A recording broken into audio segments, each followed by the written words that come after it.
오늘 우리에게 주시는 하나님의 말씀 이사야 36장 1절부터 22절까지 말씀입니다. 이사야 36장 1절부터 22절까지 말씀. 이제 봉독하겠습니다. 하나님의 말씀 경청하십시오. 히스기야 왕 제14년에 아시리아 왕 사네립이 올라와서 견고한 유다의 모든 성읍을 공격하여 점령하였다. 그래서 아시리아 왕은 라기스에서 랍삭에게 많은 병력을 주어 예루살렘의 히스기야 왕에게로 보냈다. 그는 빨레터로 가는 큰 길가 윗 저수지의 수로 옆에 주둔하였다. 그때에 힐기야의 아들 국내 대신 엘리야김과 서기관 셈나와 아삽의 아들 역사 기록관 요아가 그를 맞으러 나갔다. 랍사게가 그들에게 말하였다. 히스기야에게 전하여라. 위대하신 왕이신 아시리아의 임금님께서 이렇게 말씀하신다. 내가 무엇을 믿고 이렇게 자신만만하냐? 전쟁을 할 전술도 없고 군사력도 없으면서 입으로만 전쟁을 할 수 있다고 생각하느냐? 내가 지금 누구를 믿고 나에게 반역하느냐? 너는 부러진 갈대 지팡이 같은 이 이집트를 의지한다고 하지만 그것을 믿고 붙드는 자는 손만 찔리게 될 것이다. 이집트 왕 바로를 신뢰하는 자는 누구나 이와 같이 될 것이다. 너는 또 나에게 너희가 주 너희의 하나님을 의지한다고 말하겠지만은 유다와 예루살렘에 사는 백성에게 예루살렘에 있는 이 제단 앞에서만 경배해야 한다고 하면서 산당과 제단들을 다 헐어버린 것이 바로 너 히스기야가 아니냐? 자, 이제 나의 상전이신 아시리아의 임금님과 겨루어 보아라. 내가 너에게 말 2천 피를 준다고 한들 내가 그 위에 탈 사람을 내놓을 수 있겠느냐? 내가 나의 상전의 부하들 가운데서 하찮은 병사 하나라도 물리칠 수 있겠느냐? 그러면서도 병거와 기병의 지원을 얻으려고 이집트를 의존하느냐? 이제 생각하여 보아라. 내가 이곳을 멸망시키려고 오면서 어찌 너희가 섬기는 주님의 허락도 받지 않고 왔겠느냐? 주님께서 친히 나에게 말씀하시기를 이 땅을 치러 올라가서 그곳을 멸망시키라고 이르셨다. 엘리야김과 셈나와 유아가 랍사게에게 말하였다. 성벽 위에서 백성이 듣고 있으니 우리에게 유다 말로 말씀하지 말아 주십시오. 이 종들에게 시리아 말로 말씀하여 주십시오. 우리가 시리아 말을 알아듣습니다. 그러나 랍사게는 그들에게 대답하였다. 나의 상전께서 나를 보내셔서 이 말을 하게 하신 것은 다만 너희의 상전과 너희만 들으라고 하신 것이 아니다. 너희와 함께 자기가 눈 대변을 먹고 자기가 본 소변을 마실 성벽 위에 앉아있는 저 백성에게도 이 말을 전하라고 나를 보내셨다. 랍사게가 일어나서 유다말로 크게 외쳤다. 너희는 위대하신 왕이신 아시리아의 임금님께서 하시는 말씀을 들어라. 임금님께서 이렇게 말씀하신다. 히스기야에게 속지 말아라. 그는 너희를 구원하여 낼 수 없다. 히스기야가 너희를 속여서 주님께서 너희를 구원하실 것이며 이 도성을 아시리아 왕의 손에 절대로 넘겨주지 않으실 것이라고 말하면서 너희로 주님을 의지하게 하려 하여도 너희는 그 말을 믿지 말아라. 히스기야의 말을 듣지 말아라. 아시리아의 임금님께서 이렇게 말씀하신다. 나와 평야 조약을 맺고 나에게로 나아오라. 그리하면 너희는 각각 자기의 포도나무와 자기의 무화과 나무에서 난 열매를 따먹게 될 것이며 각기 자기가 판 샘에서 물을 마시게 될 것이다. 이제 곧 내가 가서 너희의 땅과 같은 땅, 곧 곡식과 새 포도주가 나는 땅, 빵과 포도원이 있는 땅으로 너희를 데려갈 터이니 히스기야가 너희를 깨어 주님께서 틀림없이 너희를 구원하실 것이라고 말하더라도 너희는 속지 말아라. 문 민족의 신들 가운데서 그 어느 신이 아시리아 왕의 손에서 자기 땅을 구원한 일이 있느냐? 하맛과 아르밧의 신들은 어디에 있으며 스발와임의 신들은 또 어디에 있느냐? 그들이 사마리아를 나의 손에서 건져내었느냐? 여러 민족의 신들 가운데서 그 어느 신이 나의 손에서 자기 땅을 구원한 일이 있기에 너희의 주 하나님이 나의 손에서 예루살렘을 구원할 수 있겠느냐? 이 백성은 한마디도 대답하지 않고 조용히 있었다. 그에게 아무런 대답도 하지 말라는 왕의 명령이 있었기 때문이다. 힐기야의 아들 국내 대신 엘리야김과 서기관 셈나와 아삽의 아들 역사가 기록한 요한은 울분을 참지 못하여 옷을 찢으며 히스기야에게로 돌아와서 랍사게의 말을 그대로 전하였다. 아멘. 다 하나님 때문이야라는 제목으로 하나님의 말씀 선포하겠습니다. 자, 오늘부터 시작해서 39장까지 이르는 내용은 열왕기하 18장부터 20장까지의 내용과 똑같습니다. 그냥 똑같습니다. 그러니까 이사야서의 편집자가, 그러니까 최종 편집자가 이사야서를 이제 우리로 치면은 이제 출간을 하기 전에 그 이사야 관련된 중요한 에피소드로서 이거를 첨가한 거죠. 왜냐하면 열왕기의 내용과 똑같기 때문이에요. 그러니까 열왕기는 아무래도 이사야가 생존했을 때보다 후대에 쓰여졌을 거 아닙니까? 당연히 후대에 쓰여져서 열왕기라고 하는 책이 먼저 나왔어요. 그리고 그 책의 내용 중에서 이사야와 관련된 아주 중요한 내용을 이 중간, 그러니까 1부와 2부 중간 사이에 거기다가 딱 최종 편집자가 껴가지고 출간을 한 겁니다. 그러니까 이게 편집자라는 표현이, 저도 학교 다닐 때 이 표현이 굉장히 거슬렸는데 이렇게 생각하시면 되겠어요. 자, 책을 출간을 할 때 저자가 있고요, 편집자가 있습니다. 이 편집자의 역할이 되게 중요한데, 이 저자가 쭉 글을 썼을 때 그 글을 읽기 좋게 만들어주는 게 편집자의 역할입니다. 편집자는 때로는 이 문장을 빼기도 하고 혹은 이 문장의 단어를 바꿔주기도 해요. 그렇게 해서 독자들로 하여금 좀 더 깔끔하게 책을 읽을 수 있게끔 그렇게 만들어주는 역할인데, 성경도 마찬가지라는 겁니다. 원 저자가 있죠. 예레미야서 같은 경우는 서기관 바룩이 예레미야의 말들을 기록해가지고 적어 놓아서 묶어 놓은 책들이 있었을 거 아닙니까? 이것이 나중에 이제 랍비들이 쫙 이 책을 모아서 구약 성경으로 39권, 나중에 뭐 외경 포함하면 여러 권을 만들어내잖아요. 그렇죠? 알렉산드에서 70인역 성경이 발간된 것처럼 그때 여러 가지 사본들이 있었을 텐데 그 사본들 가운데서 요거는 빼고 요거는 함께하고 이런 식의 어떻게 보면 가르마 타는 과정들이 필요했단 말이에요. 워낙 다양한 사본들이 돌아다니고 있었으니까 그런 것들을 편집이라고 말하는 겁니다. 이게 뭐 인간의 손이 가미됐다 이런 의미에서 그런 게 아니죠. 자, 이 부분을 조금, 저도 학교 다닐 때 이걸 누가 제대로 설명해 준 적이 없어가지고 제가 이렇게 하면서 결국 알게 된 것이지만 하여튼 그렇습니다. 자, 여하튼 이렇게 11개 나오는 내용과 똑같은 내용이 나오고 역대기, 그러니까 역대하에서도 이 사건이 언급되죠. 그러니까 구약 성경에서 매우 드물게 이 한 개의 사건이 세 번에 걸쳐 나오는 게 이 아시리아의 이 유다 침공 사건입니다. 히스기야 때 일어난 일이죠. 이게 열왕기하, 역대하, 그리고 이사야서, 이게 총 세 번 등장한다는 겁니다. 그러니까 뭐 복음서 같은 경우야 뭐 예수님 한 분의 생을 이제 네 가지 이야기로 했기 때문에 그 같은 내용들이 등장하잖아요. 뭐 대표적으로 오병이어 사건 같은 경우는 복음서 네 개 다 등장하지 않습니까? 이런 걸 평행구절이라고 합니다. 평행구절, 같은 내용이 반복되기 때문에. 그런데 구약 성경은 이런 평행구절이 굉장히 적어요. 그 적은 것 중에서 세 개 나오는 건 매우 드문데 그 드문 사건이 바로 오늘 본문의 사건이라는 겁니다. 자, 여기서 우리는 질문을 던져봐야 됩니다. 이사야가 나온 이야기가 물론 중요하겠죠. 그런데 굳이 왜 이 이야기를 따로 뭐 가미를 하거나 뺄 건 빼거나 요약해서 그렇게 한 것도 아니고 정말로 열왕기에 나온 이야기를 왜 고스란히 여기에다가 넣었을까요? 자, 이사야서의 최종 편집자가 봤을 때 이 이야기는 정말로 중요한, 그러니까 우리가 믿음 생활하는 데 있어서 정말로 중요한 이야기를, 메시지를 전달해 주기 때문일 겁니다. 자, 이 이야기는 뭐 다양한 우리에게 메시지를 줄 수 있는데 저는 오늘 특별히 우리가 믿음 생활을 하면서 겪게 되는 고난 그리고 불행의 관점에서 이 이야기를 보고자 합니다. 자, 히스기야의 아버지가 어떤 일을 벌였었냐면 그가 다메섹으로 가서 다메섹에 있는 이방 신상의 제단을 본따서 예루살렘에 옮겼었죠. 그 정도로 히스기야가 왕으로 등극해서 왕 노릇을 할 때는 이 유다 안에 그냥 이방 제사가 판이했어요. 이방 제사가 판이했다는 것은 그만큼 저 북방의 아람 민족들과 소통이 원활했다는 의미이기도 합니다. 그 당시 무역이라고 하는 것은 결국 종교의 언어로서 이루어지고 있는 것이었기 때문이죠. 그런 상태에서 이 히스기야 통치 때가 시작하자마자 여호와 신앙을 회복하려고 해요. 여호와 신앙을 회복하고 이방 신상들을 몰아내기 시작합니다. 이 말인즉슨 외국과의 교역이나 무역 그리고 너희들과의 종속적인 관계를 이제는 종식하고 우리는 원래부터 우리가 가야 했던 독자적인 노선을 가겠다는 천명이었어요. 아수르 입장에서는 이것이 매우 시건방진 행동이었을 겁니다. 그리고 이렇게 생각했을 겁니다. 쟤들이 설마 저 군사력 가지고 우리한테 비벼볼 생각은 아닌 것 같고 남쪽에 있는 이집트 믿고 저렇게 까부나? 그래서 먼저 이집트를 친 다음에 자, 라기스, 그러니까 이집트 영토에서 유다로 군사를 보낸 겁니다. 야, 쟤들 좀 손 좀 봐주고 와. 까불고 있네? 하고 온 거예요.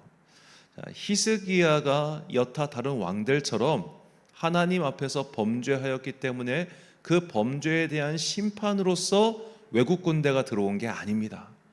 하나님을 신실하게 믿고 따르기 위해서 그렇게 했더니 그 결과로서 외국 군대가 쳐들어온 것이죠. 자, 이것을 우리는 고난이라고 부르는 겁니다.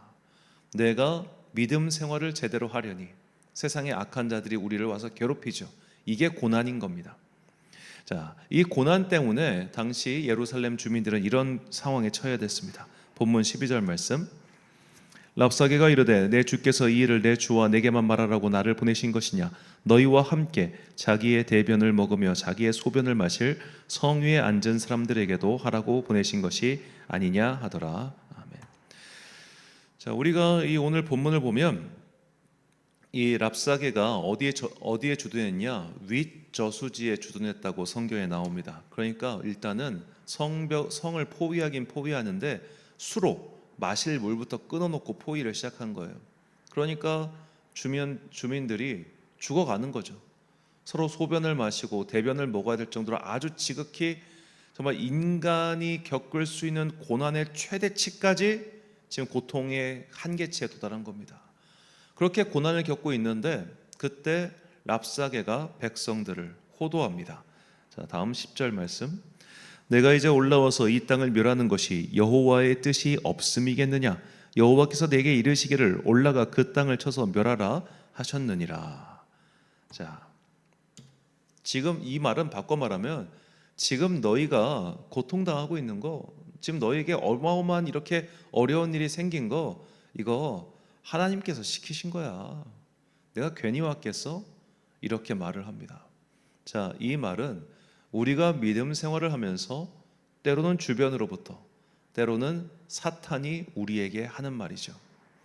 자, 믿음 생활에 고난이 있다는 것은 지극히 당연한 겁니다. 이것은 뭐 요즘 말로 디폴트 값이라고 하죠. 그냥 기본적으로 깔려 있는 상수예요. 믿음 생활은 항상 세상에서의 고난을 동반합니다. 크든 작든 말이죠. 그런데 그 고난을 겪고 있을 때 주변 사람들 그리고 사탄은 말을 하는 겁니다. 너 하나님 때문에 불행해졌어. 이거 다 하나님 때문이야 라고 말이죠. 자, 뭐 동화 속 저는 뭐 직접 들어본 적이 없습니다만 예전에 그런 일들이 있었다면서요. 집안에서 제사를 드리는데 이제 예수 믿는 며느리가 들어오니까 아유 저 예수 믿는 것이 들어와가지고 우리 집안에 재수 없는 일이 일어났어. 이런 식으로 마치 주님을 믿기 때문에 집안에 불행한 일들이 일어나는 것처럼 말하는 사람들이 있었을 겁니다. 지금도 저는 있다고 생각합니다.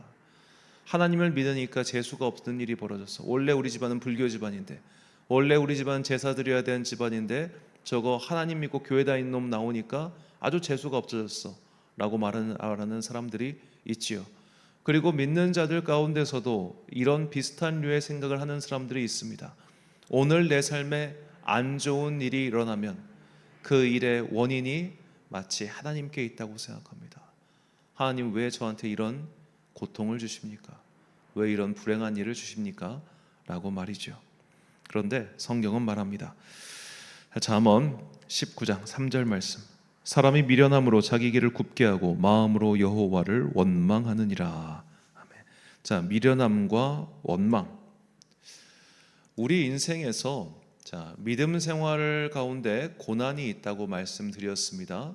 자, 믿음 생활 가운데 고난이 있는데 그 고난을 한번 잘 생각해 보십시오.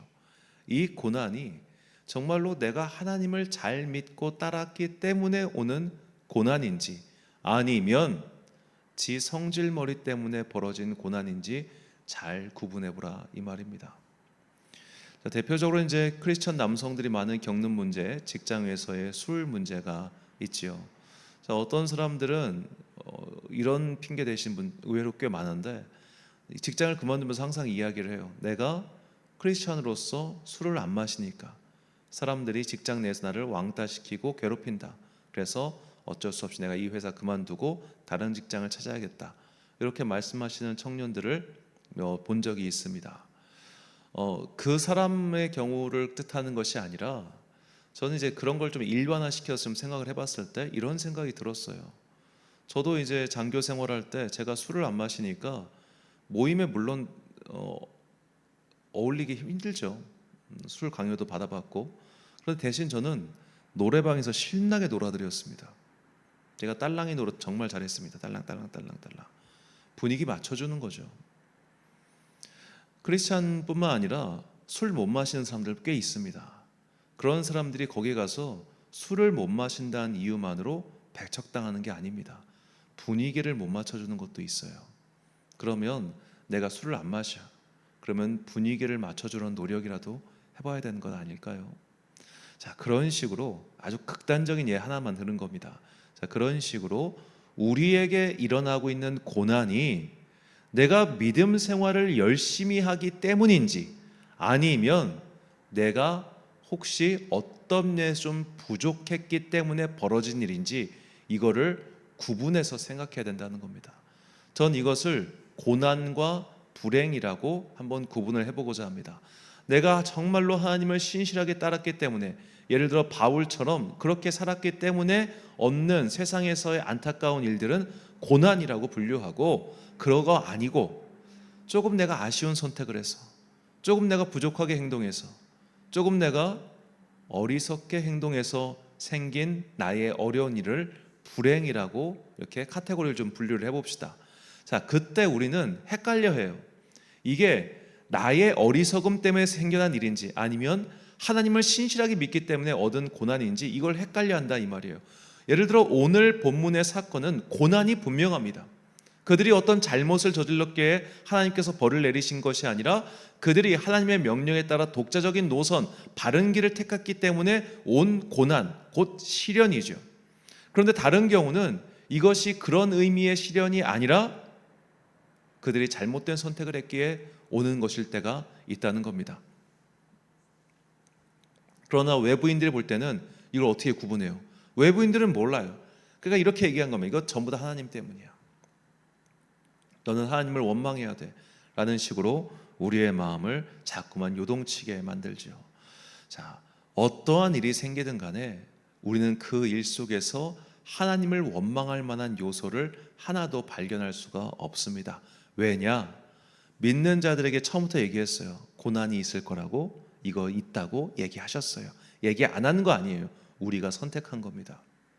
그래서 고난은 마땅해요. 그런데 고난 뒤에 뭐가 있습니까? 영광과 보상이 있다고 약속하셨잖아요.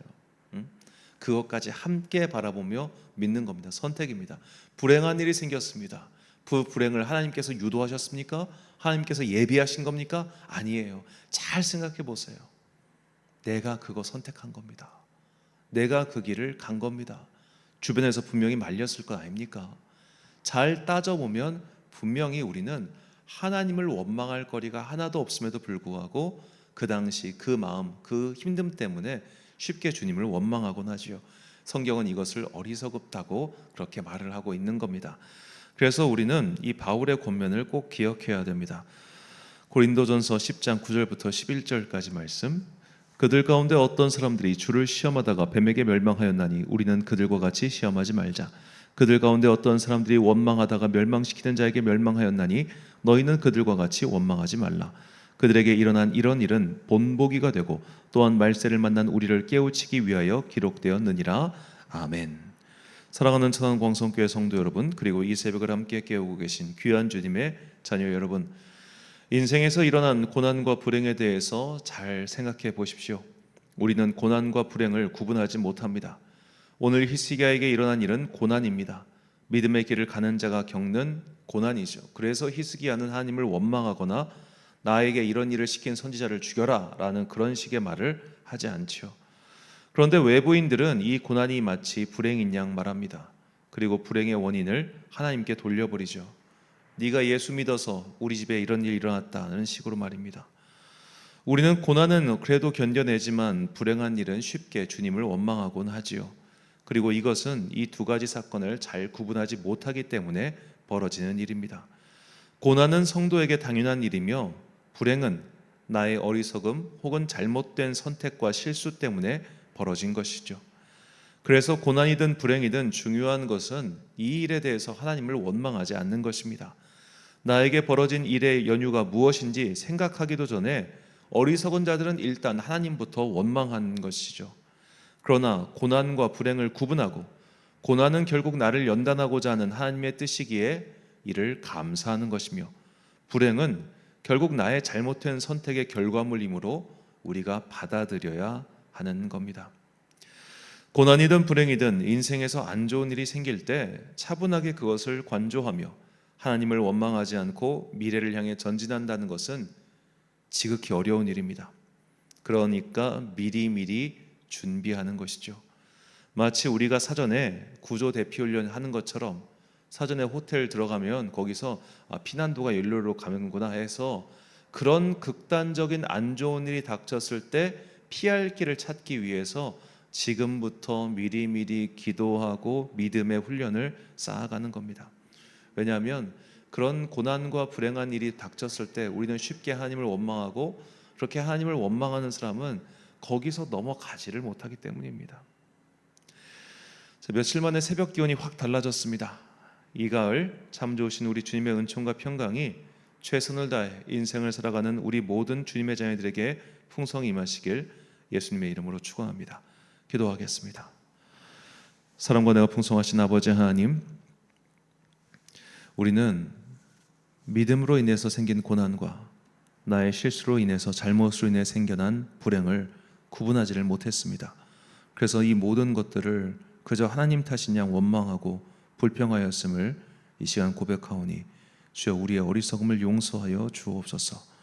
이제 이 두 가지 일이 우리에게 벌어졌을 때 차분히 기다리고 묵상하고 입을 닫고 침묵하겠습니다. 쉽사리 입을 열어 주님을 원망하는 말이 내 입에서 터져나오지 아니하도록 주님 우리 마음을 주관하여 주옵소서. 불행한 일이 닥쳤을 때는 과거를 돌아보며 반성하게 하시고, 고난이 닥쳤을 때는 믿음의 힘을 키워 그 고난을 이겨내는 주의 종들 되게 하여 주옵소서. 그리고 현재 내 삶이 그래도 평안하다면 미리미리 이런 일이 닥치기 전에 믿음의 분량을 키워서 닥쳐오는 고난과 혹은 닥칠 수 있는 불행을 잘 넘어가는 슬기로운 주의 자녀들 되게 하여 주옵소서. 새벽에 이제 쌀쌀한 바람이 불어옵니다. 주님, 무더운 여름이 지나고 시원한 가을을 허락하여 주셔서 감사합니다. 하지만 연로한 성도들이 걱정되는 환절기입니다. 주님께서 우리 성도들의 육신 가운데 따뜻한 성령의 기운을 불어넣어 주사 이 환절기를 잘 버텨낼 수 있도록 주님 이 가을에 은혜를 더욱더 베풀어 주옵소서.